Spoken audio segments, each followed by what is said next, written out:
Harper Audio presents Tombstone Courage by J.A. Jance, performed by Hilary Huber. Copyright 2006 by J.A. Jance. Production copyright 2009 by HarperCollins Publishers.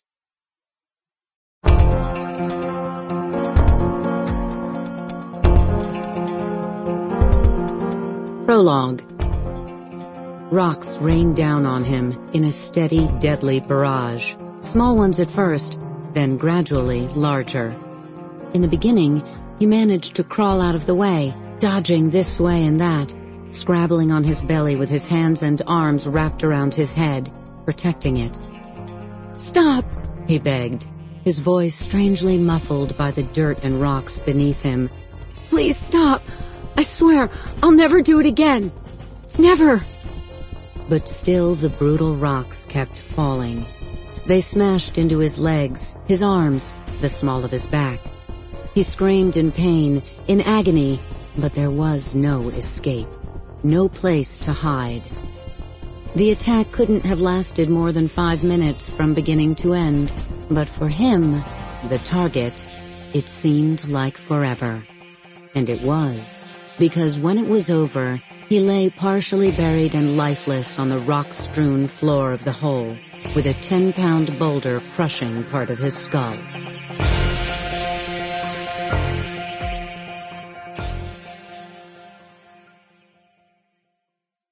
Chapter 1.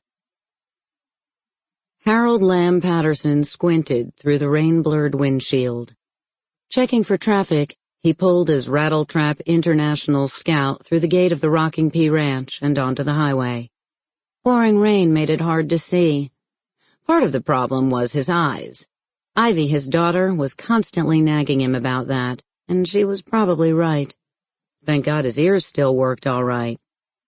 At 84, even with his new thick trifocals, the old peepers weren't nearly as good as they used to be. But Harold figured the real problem was the damn wiper blades. The rubber was old, cracked, and frayed. The blades squawked across the windshield, barely making contact and leaving trails of muddy water on the dusty, bug-splattered glass. In southern Arizona, it seemed like you never noticed that the wipers weren't working until you needed them, and when you noticed, you were too busy driving blind to remember. The next time he went into A&A Auto Parts to drink coffee and shoot the breeze with the counterman, Gene Radovich, Harold still wouldn't remember, not if it wasn't raining at the time. It reminded him of the words in that old-time song, Mañana. No need to fix a leaky roof on such a sunny day. Same difference. But that particular day, an unseasonably cold early November morning, it was raining like hell. A pelting winter storm had rolled into the Sonoran Desert from the Pacific, filling the normally dry creek beds and swathing the Mule Mountains in a dank gray blanket. It was almost as chill as the pall around Harold Patterson's stubborn old heart. His daughter's personal injury trial was due to start in Cochise County Superior Court first thing tomorrow morning, Wednesday, at 9 o'clock. Unless he could figure out a way to stop it. Unless he could somehow bluff Holly into agreeing to talk to him. Unless he could work a deal and convince her to call it off. He had tried to talk to her about it several times since she arrived in town. That ploy hadn't worked. That damn hotshot lawyer of hers had insisted that until Harold came to see her with his hat in his hand, to say nothing of a settlement, it was a straight-out no-go. His own daughter refused to see him. Wouldn't even tell him where she was staying. His own daughter.